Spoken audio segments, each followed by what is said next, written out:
गर्मियों के मौसम आते ही जंगल में तेज धूप और तपिश बढ़ने लगी। सारे पक्षी छांव में बैठने लगे और ठंडी चीज़ों की तलाश करने लगे। ऐसे में टूनी चिड़िया ने एक अनोखी तरकीब सोची। उसने जंगल के पास वाले खेत से मीठे लाल रस भरे तरबूज खरीदे और उन्हें बेचने का फैसला किया। टूनी मेहनती थी। उसने सुबह सुबह जल्दी उठकर खेत वाले काका से कुछ तरबूज लिए और एक छोटी सी दुकान जंगल के किराने लगा ली। रंग बिरंगे पत्तों फूलों से सजाई गई यह दुकान दूर से ही आकर्षक लगने लगी। उसने एक पत्थर पर बैठकर खुशी खुशी आवाज़ लगाना शुरू कर दी। मीठे रसदार तरबूज ले लो, ठंडे ठंडे तरबूज ले लो। टूनी की आवाज़ सुनकर जंगल के अन्य पक्षी उसकी दुकान की ओर आकर्षित होने लगे। पहली ग्राहक मुनिया तोता, जिसने जैसे ही तरबूज चखा उसकी आंखें खुशी से चमक उठी। उसने टूनी की तारीफ करते हुए कहा, वाह, यह तो बहुत मीठा है। अब गर्मी में हमें कुछ ठंडा खाने को मिलेगा। धीरे धीरे यह खबर पूरे जंगल में फैल गई। टूनी चिड़िया के पास ठंडे ठंडे मीठे तरबूज मिलते हैं। जंगल के अन्य पक्षी कतार में लग गए। कुछ ने पूरे तरबूज खरीदे तो किसी ने छोटे छोटे टुकड़े लिए। जंगल में खुशी का माहौल छा गया। सभी चहकते हुए टूनी की दुकान पर आते थे और ठंडे तरबूज का आनंद लेते। टूनी ने अपनी दुकान को आकर्षक बनाने के लिए उसे और सजा दिया। अब टूनी की बिक्री और बढ़ गई।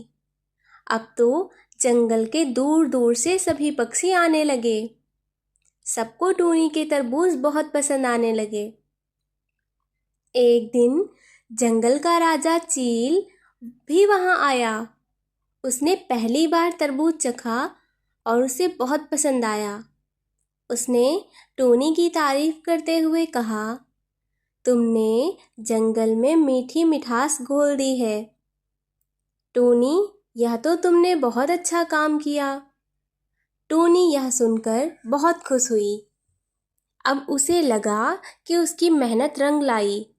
गर्मियों के पूरे मौसम में उसकी दुकान खूब चली और उसने अच्छा लाभ भी कमाया। लेकिन सबसे बड़ी बात यह थी कि उसने पूरे जंगल में खुशी बांट दी थी। गर्मियों के दिन थे। सूरज की तेज किरणों के कारण धरती झुलस रही थी। हर कोई छांव और ठंडक की तलाश में था। जंगल के सभी पक्षी गर्मी से बेहाल थे। कहीं भी पानी या ठंडी हवा का एहसास मुश्किल से ही हो रहा था। ऐसे में एक छोटी सी टूनी चिड़िया अपने दोस्त कबूतर के साथ मिलकर कुछ नया करने की सोची। एक दिन टूनी और कबूतर तालाब के किनारे बैठे थे। दोनों को बहुत गर्मी लग रही थी। तभी पास से एक मैना एक बर्फ का गोला चूसते हुए जा रही थी। टूनी ने कबूतर से कहा, अगर हमारे जंगल में भी ठंडी और स्वादिष्ट चीज़ें मिलें तो कितना मज़ा आएगा। कबूतर ने सहमति से सिर हिलाया और बोला, हाँ, क्यों नहीं, हम खुद ही कुछ ठंडा बेचें। यहीं से उन्हें आइसक्रीम बेचने का आइडिया आया। टूनी और कबूतर ने सबसे पहले जंगल के बड़े बुजुर्ग पक्षियों से सलाह ली।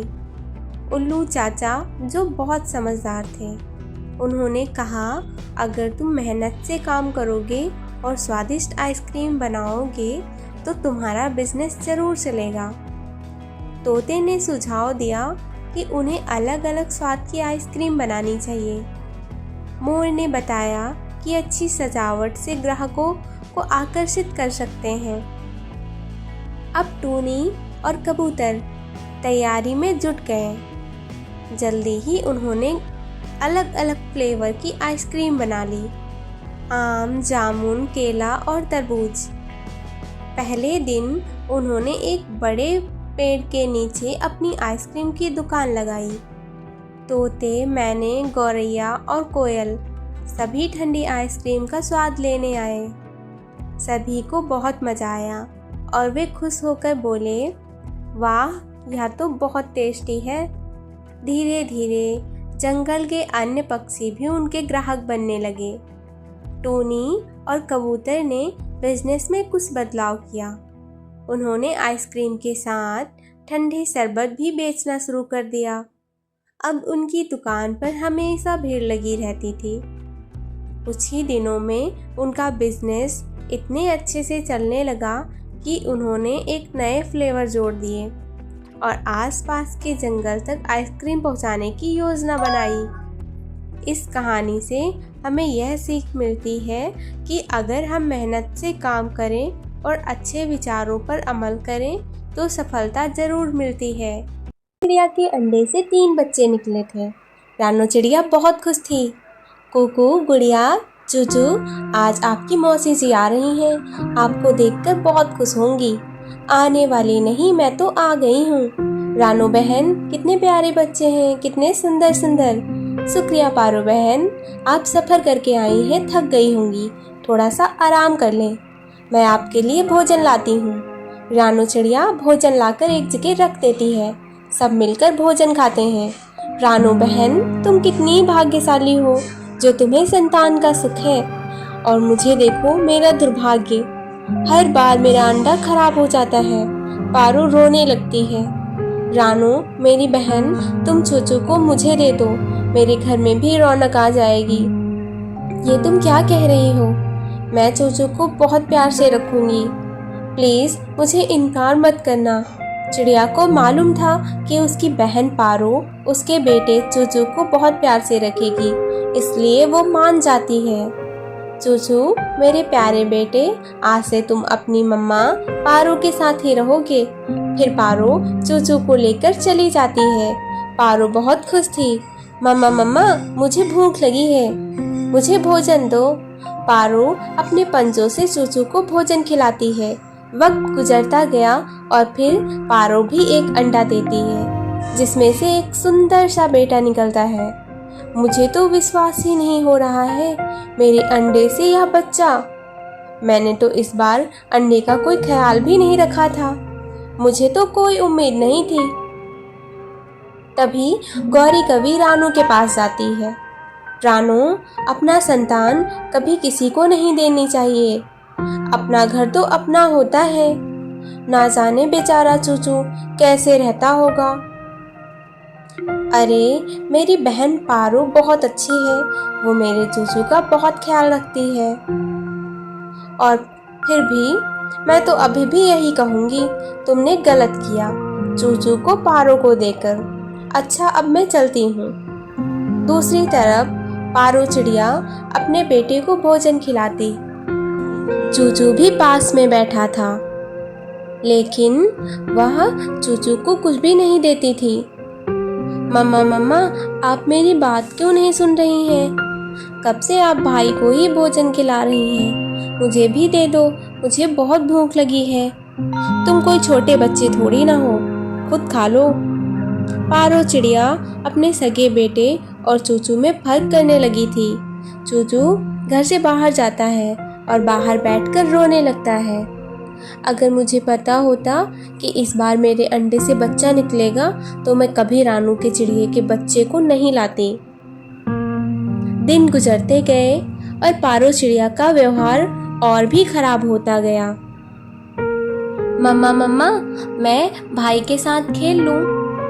कोई ज़रूरत नहीं है, मेरा छोटा सा बेटा है, तुम इससे दूर रहो, इसको चोट लगा दोगे। मम्मा, मैंने कल से कुछ नहीं खाया है, मुझे भूख लगी है, कुछ खाने को दे दो। अब तुम बड़े हो गए हो, खुद जाया करो भोजन ढूंढने और हमारे लिए भी लेकर आया करो। मम्मा, मुझे तो अभी तक ठीक से उड़ना भी नहीं आता, मैं कैसे जाऊंगा भोजन लेने बाहर? निकलोगे तो सब पता चल जाएगा। चूचू बेचारा भोजन की तलाश में निकल जाता है। वो कभी इधर भटकता है तो कभी उधर, उदास मन के साथ उड़ता हुआ जंगल में घूम रहा था। ना जाने कहाँ रह गया ये चूचू का बच्चा, इतनी भूख लगी हुई है मुझे। आखिर शाम हो जाती है। चूचू कुछ दाने ढूंढ कर ले आता है। आ गए तुम, मुझे तो लगा था शायद कहीं मर आ गए होगे।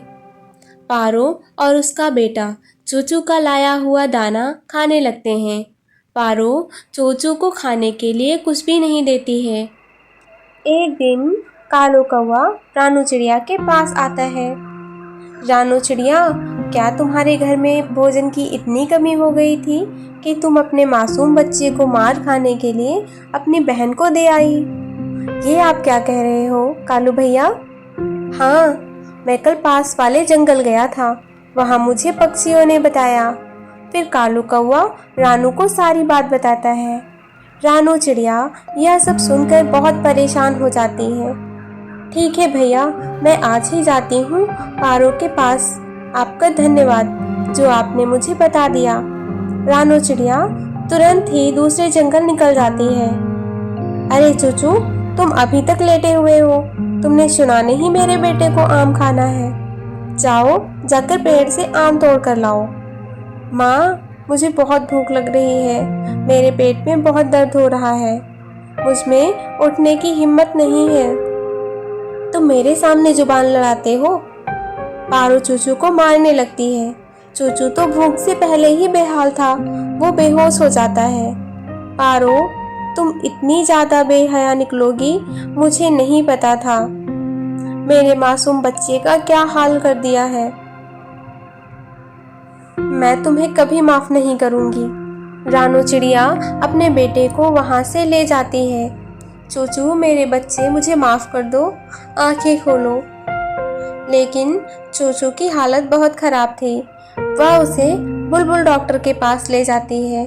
बुलबुल बहन, देखो मेरे बेटे को क्या हुआ है। बुलबुल चूचू का चेकअप करती है। यह तो बहुत कमजोर हो गया है, लगता है काफी दिनों से भूखा है, आप इसके खाने का ध्यान रखें। दूसरी तरफ पारो चिड़िया का बच्चा बहुत बीमार हो जाता है। माँ, मुझे यहाँ दर्द हो रहा है, माँ माँ, ऐसे रोते हुए पारो का बच्चा बेहोश हो जाता है। पारो जल्दी से बुलबुल डॉक्टर को बुला कर लाती है। सॉरी पारो, तुम बहुत लेट हो गई हो, तुम्हारे बेटे का दिल बंद हो गया है, अभी यह जिंदा नहीं रहा। मेरा बच्चा। पारो मन ही मन सोचती है, शायद मुझे मेरे कर्मों की सजा मिली है, मैंने चूचू के साथ अच्छा नहीं किया है। पारो फिर से पहले की तरह अकेले रह गई थी। नौनी चिड़िया आज बहुत खुश है क्योंकि उसके घर उसकी बेटी आने वाली है। आज मेरी बेटी आएगी, घर को अच्छे से साफ कर लूँ, सजा लूँ, उसे अच्छा लगेगा। बहुत सारा शोर सुन के तोता परेशान हो जाता है और नौनी चिड़िया के घर आता है और कहता है, ये आवाज़ देखो नौनी चिड़िया, क्या कर रही हो? चिड़िया, क्या बात है? अभी तो नया साल गया है, अब कौन सा आने वाला है जो साफ सफाई कर रही हो? आज मेरी बेटी कविता आने वाली है, इसलिए मैं साफ सफाई कर रही हूँ। अच्छा, तो ये बात है। हाँ तोता। फिर कौवा उसके घर आता है और कहता है, नौनी चिड़िया, क्या बात है, बहुत खुश हो, कोई आने वाला है क्या? तभी घर चमक रहा है। हाँ कौवे, आज मेरी बेटी आने वाली है। नौनी चिड़िया, फिर तो आज दावत है तुम्हारे घर। साफ सफाई करने के बाद तोता, कौवा और नौनी चिड़िया घर के बाहर खड़े हो जाते हैं, कविता का इंतजार करते हैं और देखते ही देखते काफी देर हो जाती है और वह नहीं आती है। तोता चिड़िया से कहता है, नौनी चिड़िया, क्या हुआ, काफी टाइम हो गया है लेकिन कविता नहीं आई। तोता, काफी टाइम तो हो गया है, पता नहीं कहाँ रह गई है। इतना इंतजार करने के बाद नौनी चिड़िया काफी परेशान हो जाती है और रोने लगती है। फिर कौवा कहता है, नौनी चिड़िया तुम रो मत, तोता और मैं कविता को ढूंढने जाते हैं, वह मिल जाएगी। तोता और कौवा उसे ढूंढने जाते हैं, लेकिन उसका कुछ अता पता नहीं होता है। उसके बाद तोता कहता है, कविता तो मिली नहीं, अब नौनी चिड़िया को क्या कहेंगे। तोता, अब क्या करें, चल के बोलते हैं हमने उसे ढूंढने की काफ़ी कोशिश की लेकिन वो नहीं मिली। उधर कबूतरी घूम रही होती है, उसकी नज़र एक चिड़िया पर पड़ती है जो एक पेड़ के नीचे बैठ के रो रही होती है। कबूतरी उसके पास जाती है और पूछती है, क्या हुआ बेटा, तुम रो क्यों रही हो। आंटी, मैं नौनी चिड़िया की बेटी हूँ, मैं उसके घर का रास्ता भूल गई हूँ। तुम नौनी चिड़िया की बेटी हो? जी, तुम चिंता मत करो, मैं तुम्हें नौनी चिड़िया के घर ले जाऊंगी, मैं उसकी दोस्त हूँ, चलो तुम्हें उसके घर ले चलती हूँ। उतने में तोता और कौवा नौनी के पास आ जाते हैं और उससे बोलने से पहले ही कबूतरी वहाँ आ जाती है और बोलती है, चिड़िया देखो कौन आया है, तुम्हारी बेटी नौनी चिड़िया। अपनी चिड़िया को देखकर वह गले से लगाती है और शाम को खूब धूमधाम से अपनी बेटी के आने की खुशी में दावत करती है।